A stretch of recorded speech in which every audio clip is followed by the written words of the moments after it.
उत्तर प्रदेश के मुख्यमंत्री श्री योगी आदित्यनाथ जी के भाषण में आपने अक्सर एक डायलॉग सुना होगा। वो ये बहुत शौक के साथ और बड़े उत्साह के साथ और बार बार बोलते हैं कि लड़ाई 2080 की है। ये 2080 क्या है ये आप सब समझते होंगे, मुझे समझाने की ज़रूरत नहीं है। मैं कहना भी नहीं चाहता, मैं किसी जाति धर्म किसी समुदाय का नाम भी नहीं लेना चाहता।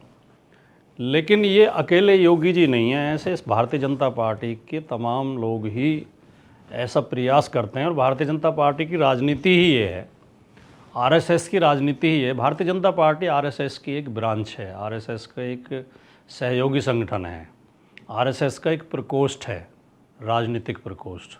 आरएसएस के 100 से ज़्यादा संगठन हैं जो अलग अलग उद्देश्य के लिए उन्होंने संगठन बना रखे हैं। तो राजनीतिक उद्देश्य के लिए उन्होंने जनसंघ बनाया था, जिसका 1975 में जनता पार्टी के अंदर विलय हो गया था, जब सारी पार्टियां एक होकर लड़ी थी इंदिरा गांधी की आपातकाल की नीतियों के खिलाफ। और फिर 1980 में फिर इनकी आपसी लड़ाई हुई, तो जो उससे जनता पार्टी से बाहर निकलकर इन्होंने भारतीय जनता पार्टी, जनसंघ के नेताओं ने भारतीय जनता पार्टी बनाई, या कह सकते हैं कि आरएसएस ने भारतीय जनता पार्टी बनाई।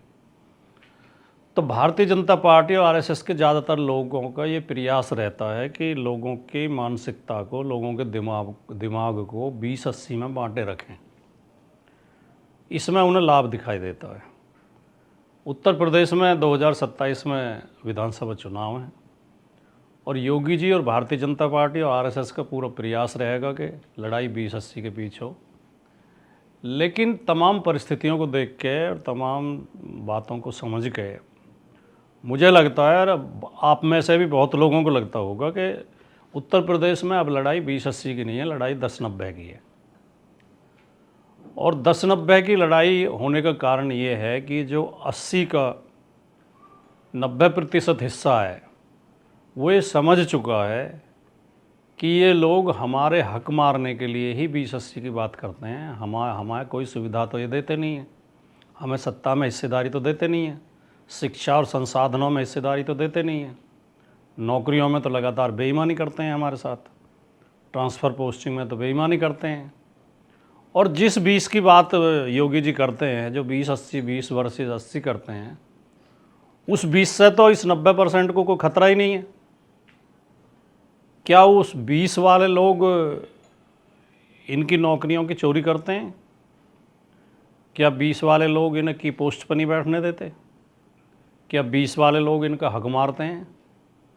क्या 20 वाले लोग इनके दूल्हों को घोड़े पर चढ़ने से मना करते हैं? क्या 20 वाले लोग इन्हें अपमानित करते हैं?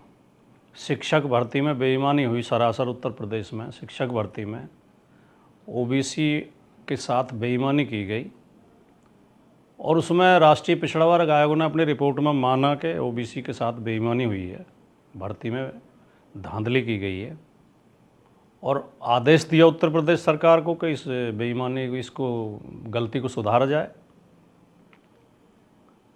तो क्या वो 20 वालों ने की थी?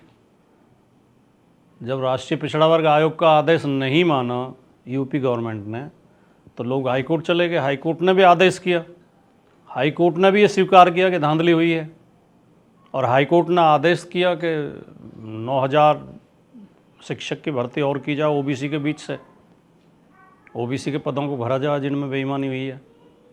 योगी जी ने नहीं माना। तो क्या इसके लिए वो 20 जिम्मेदार हैं? क्या 20 से हमें कोई ख़तरा है? 20 हमारे हक मारता है क्या? जब अभी पीछे उपचुनाव हुए यूपी की 9 सीटों पर, तो जिन जिन विधानसभा में चुनाव थे वहाँ जाति देख देख कर पीडीए के लोग हटाए गए वहाँ से और गैर पीडीए के लोग नियुक्त किए गए। तो क्या ये 20 वालों ने किया? वोटर लिस्ट से वोट काटी गई, वोटर लिस्ट से दलितों के, पिछड़ों के, अल्पसंख्यकों के वोट काट दिए जाते हैं। समाजवादी पार्टी ने 18,000 शपथ पत्र केंद्रीय चुनाव आयोग को दिए, जिनमें मतदाताओं ने ये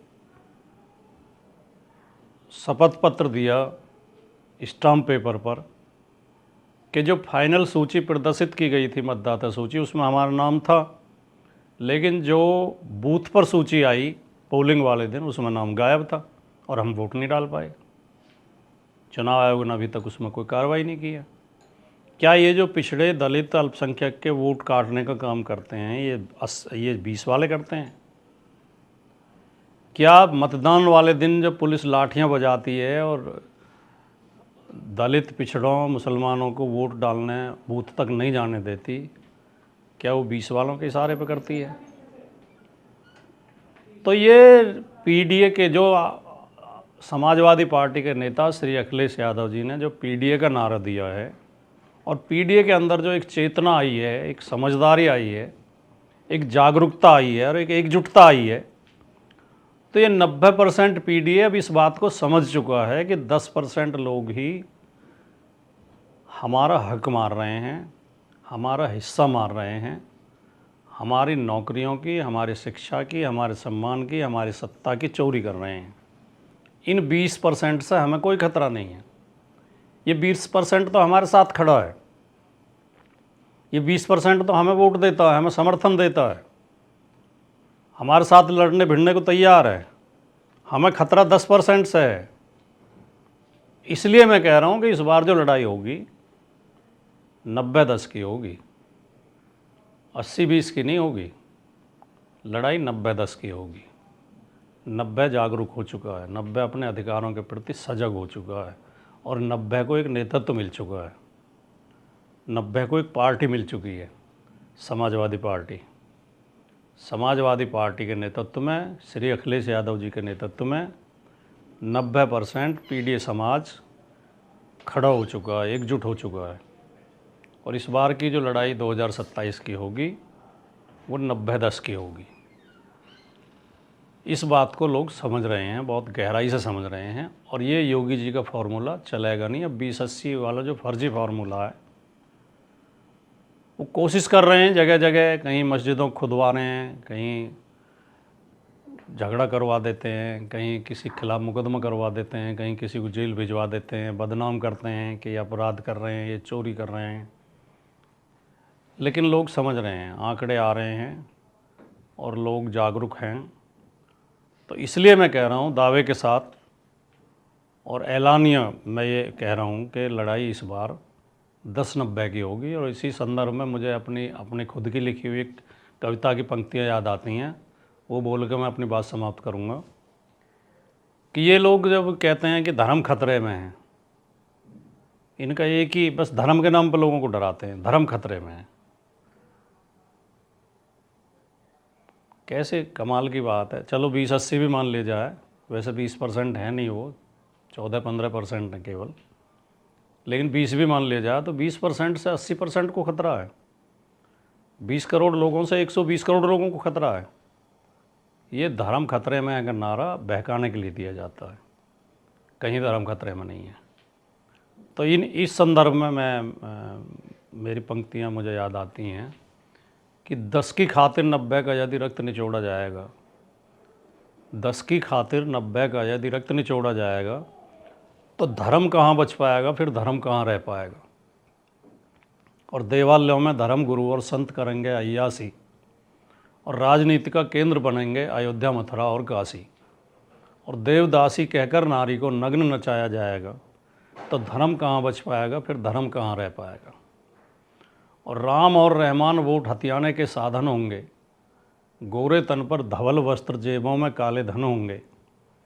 और सूटकेस में बंद लोकमत करके बेचा जाएगा तो धर्म कहाँ बच पाएगा, फिर धर्म कहाँ रह पाएगा। और ये जो लगातार अपराधियों को टिकट दिए जाते हैं और अपराधी चुन चुन के विधानसभा में और संसद में पहुँचते हैं, इस संदर्भ में 2 पंक्तियाँ लिखी हैं कि संसद में बैठेंगे अपहर्ता, हत्यारे और डाकू।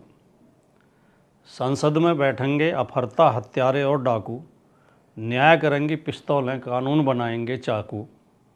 और शिशुओं के मुंह से छीन दूध पत्थर को पिलाया जाएगा तो धर्म कहाँ बच पाएगा, फिर धर्म कहाँ रह पाएगा। तो कहीं धर्म खतरे में नहीं है, हमारी नौकरियां खतरे में हैं, हमारी शिक्षा खतरे में है, हमारा सम्मान खतरे में है। इसलिए लड़ाई इस बार 20-80 की नहीं होगी, 10-90 की होगी। जय हिंद।